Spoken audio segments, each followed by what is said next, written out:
السلام علیکم جی، and very warm welcome. میں ہوں ذوالقرنین اقبال. آج 3 خبریں ہیں بڑی جن کے اوپر ہم جن سے کی تفصیلات سے آپ کو آگاہ کریں گے. سب سے پہلی خبر یہ ہے کہ عمران خان کی جو نیب کے ایک مقدمے میں القادر ٹرسٹ کیس کے اندر ان کی پری ریسٹ بیل جو خارج کر دی گئی تھی اور اسلام آباد ہائی کورٹ نے اس کو برقرار رکھا تھا فیصلے کو، عامر فاروق صاحب نے اس کو لطیف کھوسہ صاحب کے ذریعے چیلنج کر دیا گیا ہے، جس میں موقف یہ اختیار کیا گیا ہے کہ جب ملزم جان بوجھ کر پیش نہ ہو ضمانت قبل از گرفتاری میں تب اس کی ضمانت عدالت خارج کرتی ہے اور کر سکتی ہے. لیکن عمران خان چونکہ جیل میں تھے، سرکار کی تحویل میں تھے، ان کو پیش کرنا سرکار کی ذمہ داری تھی، انہوں نے پیش نہیں کیا. اس کی سزا عمران خان کو نہیں دی جا سکتی، اس لیے ان کی جس طرح باقی مقدمات میں پری ریسٹ بیلز کو بحال کیا گیا ہے، اسی طریقے سے ان کی القادر ٹرسٹ اور 199 ملین پاؤنڈ کا جو کیس ہے اس کے اندر بھی ان کی جو بیل ہے اس کو بحال کیا جائے اور نیب کی جانب سے جو گرفتاری دی گئی ہے اس گرفتاری کو کالعدم قرار دیا جائے. اگر یہ استدعا منظور ہو جاتی جس کے امکانات بہت کم نظر آ رہے ہیں تو نہ صرف عمران خان کی گرفتاری بلکہ جو ریمانڈ اب تک 2 دفعہ احتساب عدالت کے جج پہلے جوڈیشل کر چکے ہیں، پھر ان کے 2 دفعہ 4 روز کے جسمانی ریمانڈ دے چکے ہیں، وہ بھی کالعدم ہو جائیں گے اس کے نتیجے میں اگر یہ درخواست منظور ہوئی تو، جس کے امکانات 0.00001% ہیں. چلتے ہیں آگے مختصر ہی بات کرتے ہوئے اپنی دوسری سٹوری کی جانب. دوسری خبر یہ کہ اعتزاز احسن نے جو لاپتہ افراد کے حوالے سے درخواست دائر کی تھی، جس میں انہوں نے بلوچستان اور کے پی سمیت پورے ملک سے جو لاپتہ افراد اب تک ہو چکے ہیں ان کے حوالے سے معاملہ اٹھایا تھا کہ ان کو نہ صرف بازیاب کرایا جائے بلکہ ان کی جو ان کی گمشدگی کے جو ذمہ داران ہیں ان کا تعین کر کے ان کو قرار واقعی سزا دی جائے. اس درخواست کے اوپر اس میں سیاسی رہنماؤں جو اب تک اٹھائے گئے تھے یا گرفتار ہوئے تھے، اس کے بعد انہوں نے سیاسی وابستگی اپنی تبدیل کی، تحریک انصاف کو چھوڑا، ان کے حوالے سے بھی اعتزاز احسن نے ان کے نام لے کے نکات ان کے اٹھائے تھے. صداقت عباسی کا ذکر تھا، عثمان ڈار کا تھا، شیخ رشید کا تھا اور دیگر افراد کے اس میں باقاعدہ ذکر کیے گئے تھے. رجسٹر آفس اس پہ اعتراضات لگا دیے تھے. ان اعتراضات کے خلاف آج چیمبر اپیل دائر کر دی گئی ہے اعتزاز احسن صاحب کی جانب سے. اس میں ان کا موقف ہے کہ لاپتہ افراد کے cases supreme court of Pakistan پہلے ہی سن چکی ہے. کئی لاپتہ افراد کو بازیاب بھی سپریم کورٹ کے احکامات پہ کروایا جا چکا ہے، ان کو پیش بھی سپریم کورٹ میں کیا جا چکا ہے. اس لیے یہ کہنا کہ درخواست 1843 کے زمرے میں نہیں آتی، یہ رجسٹرار نے بڑا بے بنیاد اور بےہودہ قسم کا اعتراض لگایا ہے. اس لیے اعتراضات کو کالعدم قرار دیتے ہوئے فوری طور پر درخواست کو نہ صرف سماعت کے لیے مقرر کیا جائے بلکہ اس کے اوپر جو درخواست میں اٹھائے گئے نکات ہیں جو استدعائیں کی گئی ہیں اس حوالے سے جو سپریم کورٹ کا بینچ ہے وہ مناسب احکامات بھی جاری کرے. نہ صرف ریاست پاکستان اور جو سرکاری ادارے اس میں جن کو فریق بنایا گیا ان کو طلب کر کے ان سے ان کا موقف لیا جائے بلکہ جو تمام لاپتہ افراد ہیں ان کو فوری طور پر سپریم کورٹ میں پیش کرنے کا بھی حکم دیا جائے. یہ استدعا بھی اعتزاز احسن کی جانب سے اس مقدمے میں کی گئی ہے. اب دیکھتے ہیں کہ کون سا جج ہے ان چیمبر جس کے سامنے یہ چیمبر اپیل لگتی ہے اور کب لگتی ہے اور اس کے اوپر وہ کیا فیصلہ دیتے ہیں. اعتزاز احسن خود اس میں اپیئر ہوں گے کیونکہ ان کی ان پرسن درخواست ہے یہ، اور دیکھتے ہیں کہ وہ کیا موقف اس حوالے سے اپناتے ہیں. لطیف کھوسہ صاحب بھی اس میں ان کے ہمراہ تھے جب یہ پٹیشن دائر ہوئی تھی. تیسری ایک اور چیز ہے کہ جو ثانیہ آرمی پبلک اسکول ہوا تھا 2014 میں جس میں پشاور میں آرمی پبلک اسکول کے اوپر اٹیک ہوا تھا اور ہمارے معصوم بچوں کو شہید کیا گیا تھا دہشت گردوں کی جانب سے، انتہائی بے دردی کا مظاہرہ کیا گیا تھا، پورا ملک اس پہ خون کے آنسو رو رہا تھا. ان کچھ شہداء کے والدین آئے تھے یہاں، رجسٹرار سے ملے تھے.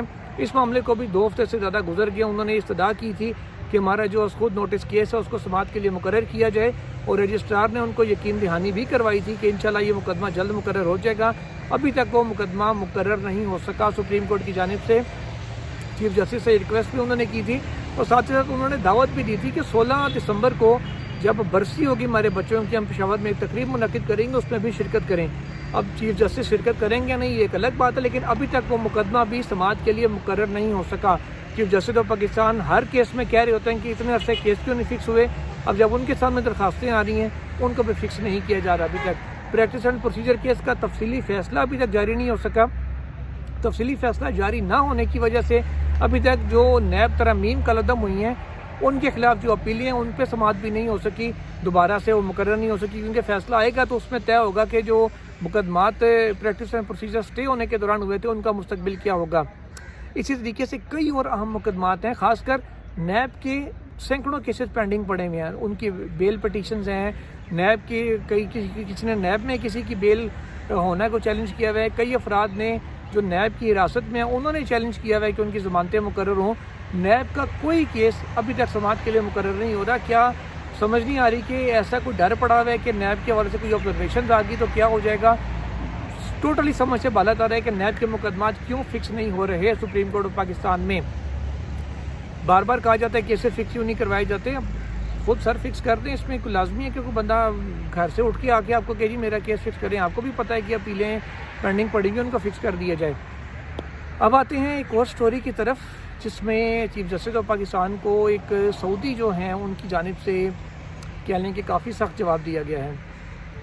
اسلامک یونیورسٹی کے پریزیڈنٹ ہیں وہ, ان کو خط لکھا تھا اور دیگر جو اسلامک یونیورسٹی کے اہم ذمہ داران ہیں ان کو چیف جسٹس آف پاکستان قاضی فیصل صاحب کی جانب سے 17 نومبر کو یہ خط لکھا گیا تھا جس میں کہا گیا تھا میں چیف جسٹس آف پاکستان ہونے کے ناطے نہ صرف بورڈ آف ٹرسٹیز کا ممبر ہوں بلکہ سنڈیکیٹ کا بھی ممبر بن چکا ہوں. لہٰذا میں نے کچھ دستاویزات مانگی تھیں وائس پریزیڈنٹ ایڈمن جو ہیں نبی بخش جمانی ان سے. انہوں نے میرے دونوں خطوط کا کوئی جواب نہیں دیا. قائد اعظم یونیورسٹی میں جب میں گیا تو میں نے تمام دستاویزات مانگی, مجھے دستاویزات فراہم کر دی گئیں. یہاں پہ مجھے جو ہے نا دستاویزات نہیں دی گئیں. انہوں نے ساتھ یہ بھی کہا کہ ان کو 2019 میں تعینات کیا گیا تھا 3 مہینے کے لیے, لیکن وہ 3 مہینے کا عرصہ تقریباً 3 سال اور 3.5 سال سے زائد گزر چکے ہیں. ابھی تک وہ اپنے عہدے کے اوپر برقرار ہیں. ان کا آفس جو ہے نا یقیناً یہ ان کو عہدے پر رہنا اسلام آباد ہائی کورٹ کا جو فیصلہ اس کی خلاف ورزی ہے. اس پر جو اسلامک یونیورسٹی کے جو پریزیڈنٹ ہیں جو ایک سعودی, کیونکہ سعودی عرب کی جو حکومت ہے وہ اس انٹرنیشنل اسلامک یونیورسٹی کو چلا رہی ہے, تو ہمیشہ وہ اپنے ہی کسی شہری کو اپنے ہی کسی آفیسر کو اپوائنٹ کرتے ہیں as a president. In president صاحب نے, محترم پریزیڈنٹ صاحب نے اب چیف جسٹس قابل احترام چیف جسٹس آف پاکستان کو اس خط کا جواب دیا ہے جس میں انہوں نے بڑی سختی سے یہ بات, پہلے تو یہ بات انہوں نے باور کرائی کہ اسلامک یونیورسٹی کی انٹرنیشنل رینکنگ نہیں گری. اس کی ثبوت یہ ہے کہ 34 ممالک کے جو طلباء ہیں وہ یہاں پر پڑھ رہے ہیں, اسلامک یونیورسٹی میں تعلیم حاصل کر رہے ہیں. اسی طریقے سے فیکلٹی ممبرز بھی مختلف ممالک سے تعلق رکھتے ہیں. اگر انٹرنیشنل ریٹنگ گری ہوتی یا انٹرنیشنل ریٹنگ سے اسلامک یونیورسٹی باہر آئی ہوتی, کاؤنٹنگ سے باہر آ جاتی, اگر اتنا گر جاتی تو یہ نہ انٹرنیشنل فیکلٹی یہاں پہ کام کر رہی ہوتی, نہ انٹرنیشنل طلباء پاکستان میں آ کر پڑھ رہے ہوتے. دوسری بات انہوں نے کہی کہ وہ 17 ملین ریال سعودی ریال وہ اسلامک یونیورسٹی میں لے کے آئے ہیں امداد کے طور پر, جس سے مختلف ڈیولپمنٹ پروجیکٹس کو انہوں نے ہائی لائٹ کیا ہے کہ جو اسلامک یونیورسٹی میں اس وقت چل رہے ہیں.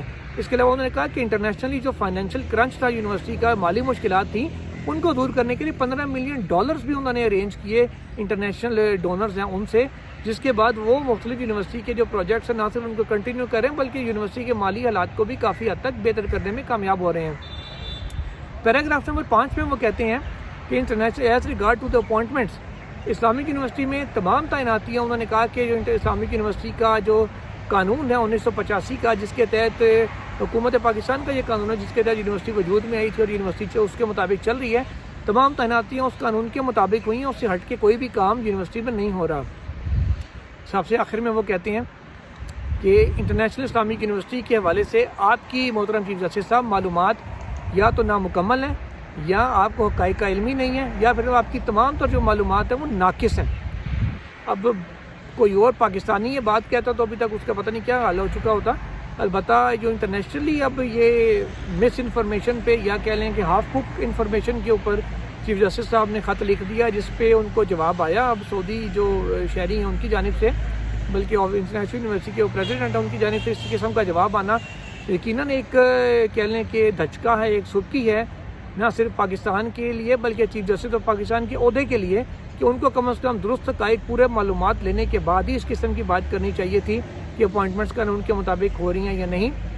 تو یقیناً محترم چیف جسٹس آف پاکستان کو اب اس کے اوپر سوچنا پڑے گا کہ انہوں نے خط خود لکھا یا جس نے ان کو انفارمیشن دی جس کی بیس پہ خط لکھا گیا اس سے ایک دفعہ ضرور وہ رجوع کریں گے. امید ہے کہ جو اس قسم کا خط ان سے کیوں لکھا گیا یا لکھوایا گیا تاکہ تمام حقائق ان کے سامنے آ سکے اور معاملات کو وہ اسٹریم لائن کر سکے اور مستقبل میں اس قسم کے جوابی خط کی جو سبکی ہوئی ہے اس سے بچا جا سکے. انشاءاللہ مزید جو بھی خبریں ہوں گی ان سے بھی آپ کو اپڈیٹ کرتے رہیں گے. ٹل دین اللہ حافظ.